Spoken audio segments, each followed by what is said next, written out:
Hi everyone, this is Chantay. I'm here with my political analysis today as of Wednesday, July 29th, 2020. Not too much of a crazy day today, just a regular schmegular day, but of course, it's always going to be some news. It's always going to be some crazy news, but not like over the top, like back to back, but it's always going to be something as long as this guy's in the White House. So, here we are. So, I always cover the coronavirus because we're in the midst of a pandemic. Most of us are still quarantined at home. Most of us are probably back to work, but still going to work at a slow pace. Some of us is just working from home. So this is our situation, is our new normal. So here we are. According to the Johns Hopkins website, as I cite my sources as always, as I write down this website, coronavirus.jhu.edu. Let's type in the pin of this entire thing, as I always pin the comment. So globally, we are sitting at 16,950,407. Yesterday we was at 16,062,000. So today we at 16,950,407. Here in the US, like I said, we account for a fourth of those cases. We have the most cases on the globe. Not a huge population according to the other countries like China and Russia, but we do have the most cases on the globe out of the 188 countries that have this virus. So the cases here in the U.S. has reached 4.4 million. So we have 4,424,806. Our death toll sits at 150,649. And we're at the end of July. I assume by mid-August, hopefully not, we may reach between 175 to 200,000 cases. 200,000, deaths. I hope that doesn't happen, but we're on that trajectory that will happen. And this only happened in a matter of 4 months that it got like this. Countries with the highest cases besides the U.S. Behind us is Brazil at 2,552,265. Thousands as 2,552,265. Followed by India at 1,531,669. Russia has 827,509. South Africa is at 471,123. Their cases are increasing too, and they are the most in the Africa continent.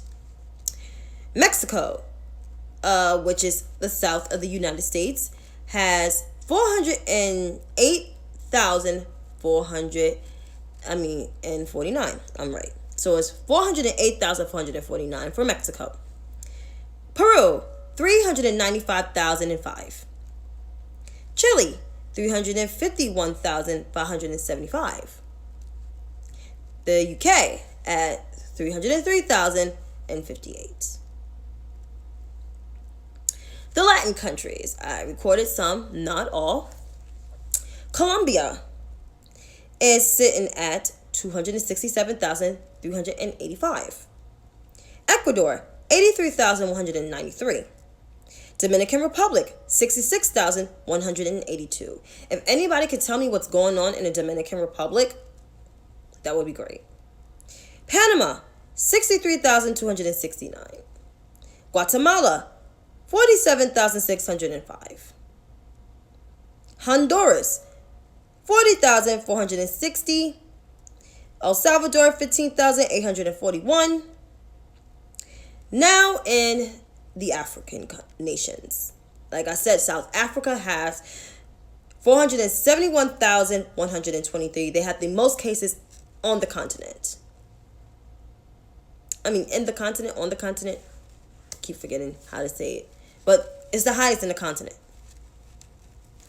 Nigeria, 42,208.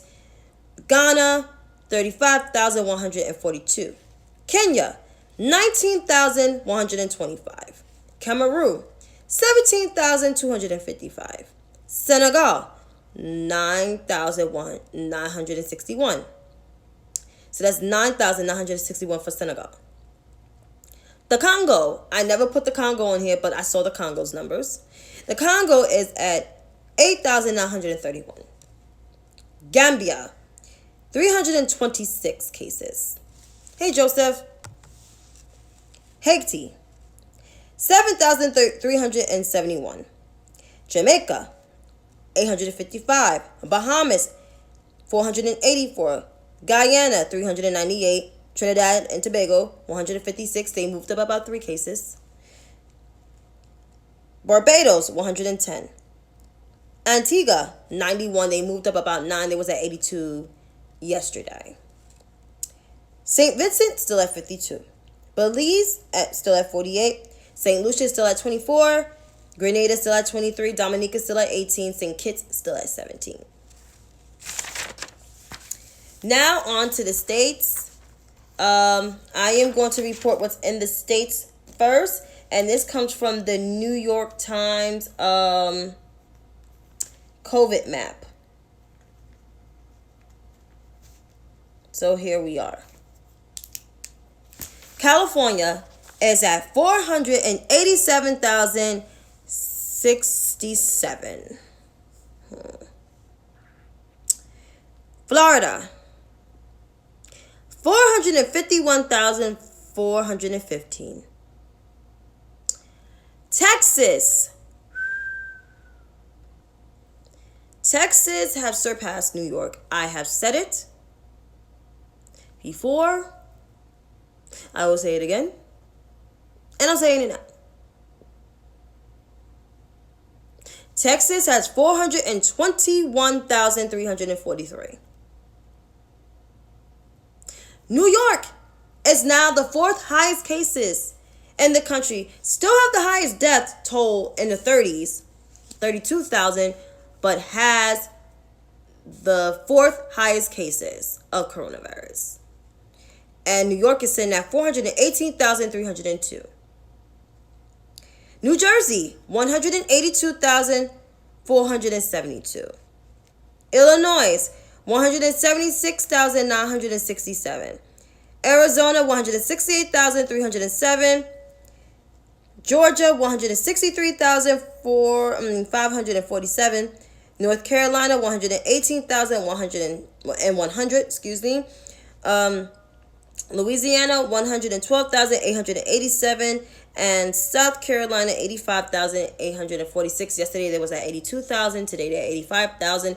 And the cases are rising. It's about like 3,000 cases. And I think the most cases with the most counties, with the most cases, and the counties with the most cases in South Carolina is actually Richland County, which is in Columbia, the capital of South Carolina. Los Angeles. In terms of the top 50 counties, according to the Johns Hopkins website, Los Angeles has 178,642. They are the most have the most cases out of the top 50 counties in the United States and the most counties in the country. Maricopa, which is in Arizona, is the next, 111,446. Followed by Miami-Dade County at 110,352. They have surpassed Cook County and Chicago. Cook County was the place with the second highest cases. Then they moved down to the third, and now they're down to the 4th county with the most cases. And Cook County sits at 103,441. Harris County, which is in Texas, which is in the Houston area, has now surpassed Queens as the top 5. Rounding out that, 67,655. Queens was the epicenter of this at first, which Queens is at 67,049. Because I was going to say Queens, I was going to round it out after Harris County. But Queens was the epicenter of the coronavirus. They was the top county with the most cases. And the top out of the whole 5 boroughs of New York City and the whole state of New York. Now Queens It's now number 6, excuse me, and that's good. And of course, we have no mass testing. We don't have a national strategy. We don't have a plan for signage for kids to go back to school. There is hardly no broadband in some states, such as like South Carolina. Let's see.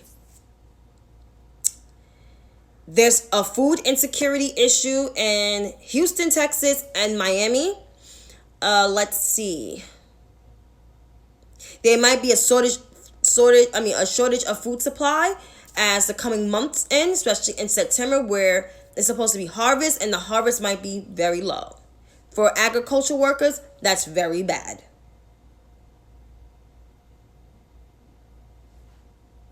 But that's where we are. That is exactly where we are. But I was told on Twitter today that I need to go back to school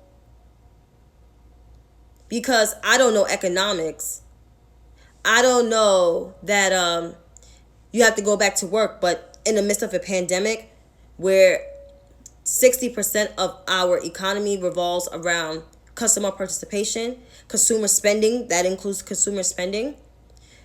In economics, you learn, especially in macroeconomics, if you can't solve the public health crisis, you can't solve the economic crisis, and it will keep deteriorating.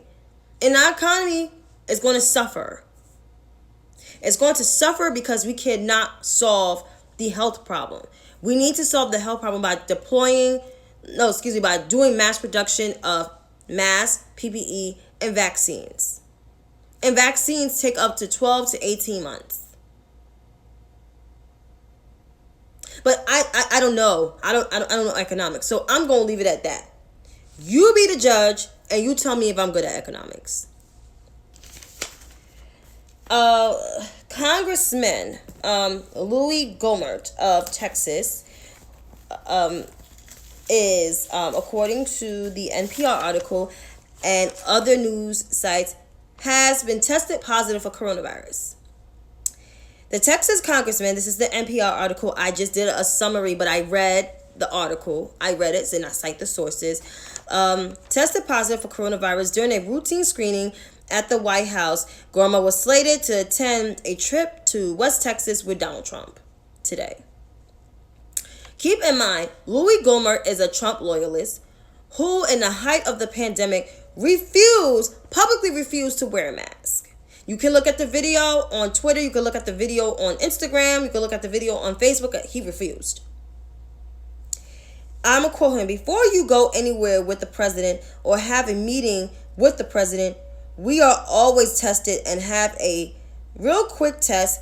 And a quick test was positive. And Gohmert said in an interview with an NPR affiliate, KETK, in North Texas. This news was confirmed from the Capitol Hill office, which raises concerns that he returned there infected while both chambers of Congress are in session. Keep in mind, Louis Gohmert sits on the House Judiciary Committee. He was at yesterday's committee. Yeah. And you've been asymptomatic this whole time, wearing no mask, and you're 60, almost 67. You're my mother's age. Because my mother just made 67. You're almost 67 years old. You'll be 67, not even next month. Within like 2 or 3 weeks. You're at high risk and you're not going to wear no mask? Yeah. House Speaker Nancy Pelosi announced today for the members of the Congress to wear a mask including their staff, is required to wear the mask except when they're recognized to speak at a hearing or like when they're in session. Mr. Gohmert was suggested to self-quarantine by Congress attending physician Dr. Daniel Mohan. However, Gohmert said he would later self-quarantine for 10 days per the doctor's advice. Just a reminder, I say he participated in yesterday's high-profile hearing with William Barr, without a mask.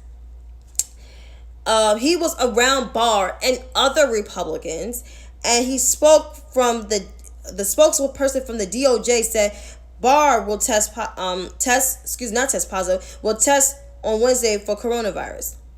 And Gohmert marks the 11th member in Congress to be tested positive for coronavirus. The first one was one of the congressmen from Miami, who was a Republican.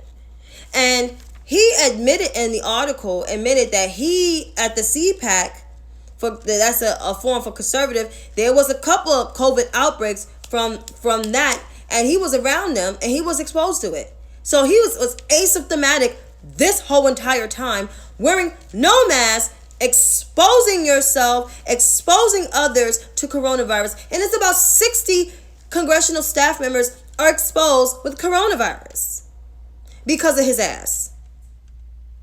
So to all the Republicans, and that includes Kevin McCarthy, who calls him Congressman Coronavirus, which he is Congressman Coronavirus because he's spreading it to even Kevin McCarthy, who called him Congressman Coronavirus. So, like I said, all the Republicans, you may want to self-quarantine. I'm just saying. Now get into the politics of things. Trump had an interview with Axios. It's supposed to air on Monday with HBO. Trump was asked by Jonathan Swan about the Russian bounties. And according to, he was asked about his phone call with Vladimir Putin. He said the phone call was to discuss other things. And he said in terms of the Russian bounty, many people said it was fake news. And then when he was asked about reading his briefings, do you read your briefings? He said, I read a lot. And I spend a lot of times in meetings, maybe 2 to 3 hours a day, 2 to 3 times a week. And then he said, I have so many briefings on other countries, but this one did not reach my desk.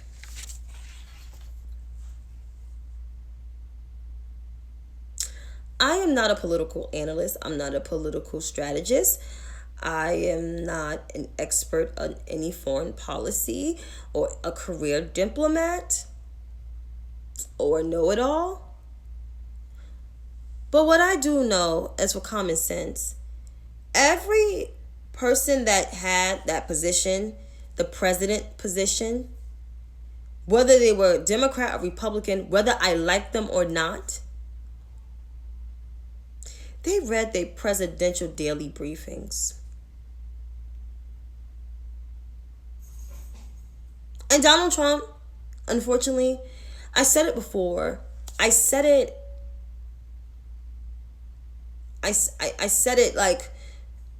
for many years before first time when he ran for president, that he's stupid. But the small percentage of black men, more so white men without college degrees or some with college degrees or higher advanced degrees, and the 53% of white women ignored it. It's like, yeah, we don't like her, so we'll go with him. And guess what? Our world is in shambles. It's 2020. It's the third decade of the century, and we're quarantined in our house due to a global pandemic that could have been easily prevented if you would have followed the guidance of the World Health Organization, if you did not eliminate the pandemic response team within the National Security Council.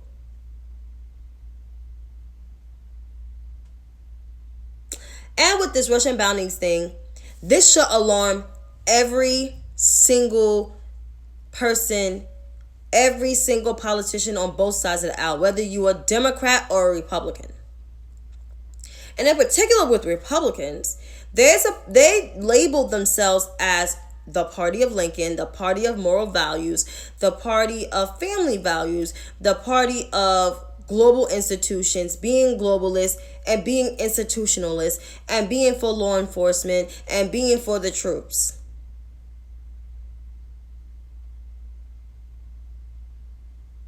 But you ignore Russian bounties. You let this man get away with ignoring Russian bounties, and then his press secretary says it's unverified. This intelligence, this no way could have not just been unverified. Donald Trump refused to look at this information because he's buddy with Vladimir Putin.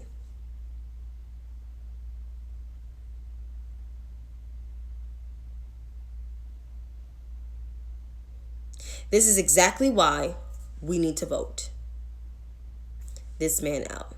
And another to vote this man out, Donald Trump also had a latest racist tweet on Twitter, and I quote, "I am happy to inform all the people living in their suburban lifestyle dream that you will no longer be bothered or financially hurt by having low-income housing built in your neighborhood. ... Your housing prices will go up based on the market and crime will go down. I have rescinded the Obama-Biden affordable housing fair housing rule." Or, I got the acronyms wrong. AFFH rule. Enjoy.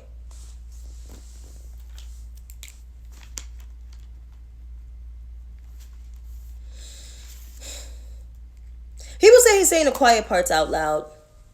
No, this motherfucker thought like this forever. I live in a nice neighborhood. It may not be suburban.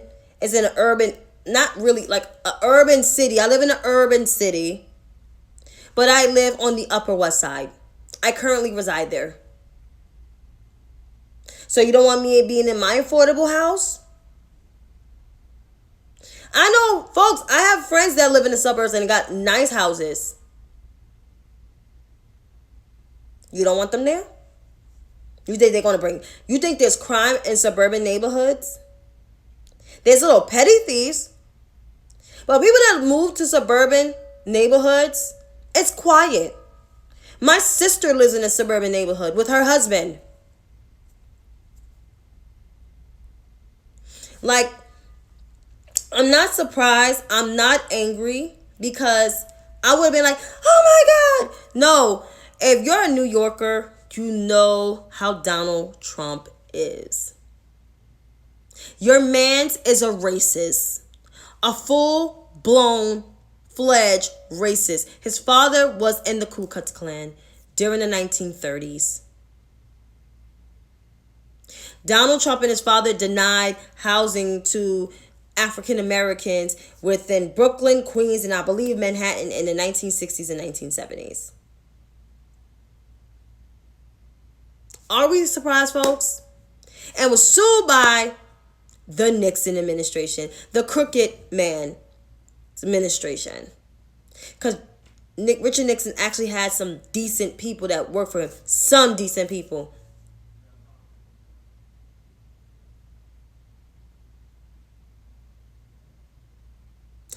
Like I said, another reason why you should vote Donald Trump out.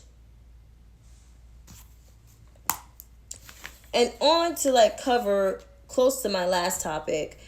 So I am an avid supporter of Kamala Harris. And there's been nothing but hit articles after hit articles. Politico had a hit article on her with Chris Dodd, one of the vetting chairman of Biden's VP vetting committee. Says something about she had no remorse. She laughed and said politics and was a gimmick.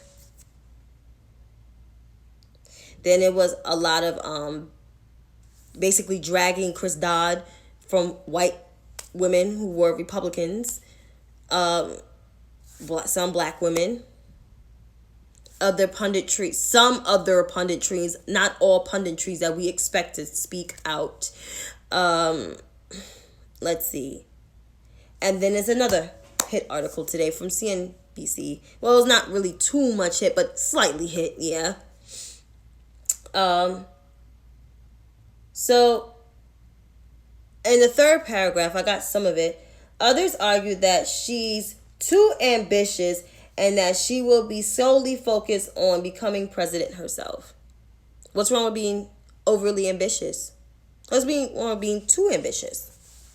What's wrong with being ambitious overall? Last time I checked, this is America. America is an ambitious country. Just saying. John Morgan, top donor to Biden, he's a businessman, says she will be running for president the day of the inauguration. How will she be running for president in the day of the inauguration when she's supporting the presumptive nominee who will become inaugurated as president?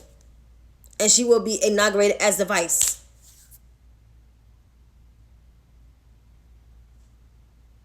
Despite those efforts, Harris still appears to be in the top tier of the candidates for the job. Trump himself told reporters on Wednesday he believed Harris would be a fine choice to be Biden's running mate. Come on, you even got the racist man in chief saying she will be a fine candidate. We don't know he means it, but he can't slander her. He can't even give her a nickname because he's scared of her. Him and other Republicans. So they try to do everything to say she slept with this guy. And if she did, so what? So what? It's her vagina.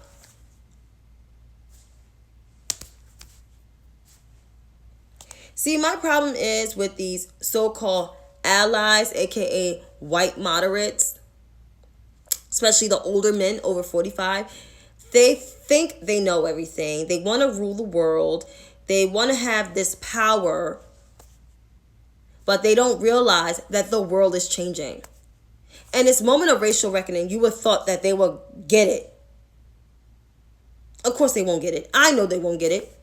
But you would have thought something. I have faced Chris Dodds in my life. And John Morgans of my life.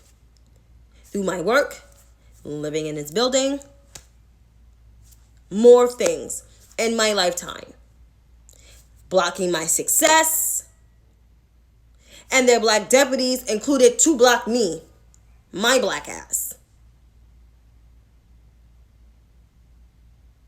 But on that note, this is why you gotta push for black excellence. And as I end this live, please vote. Vote like your life depends on it. Because we're in a moment of craziness and we don't know what's to come. But be vigilant, people. Just be vigilant.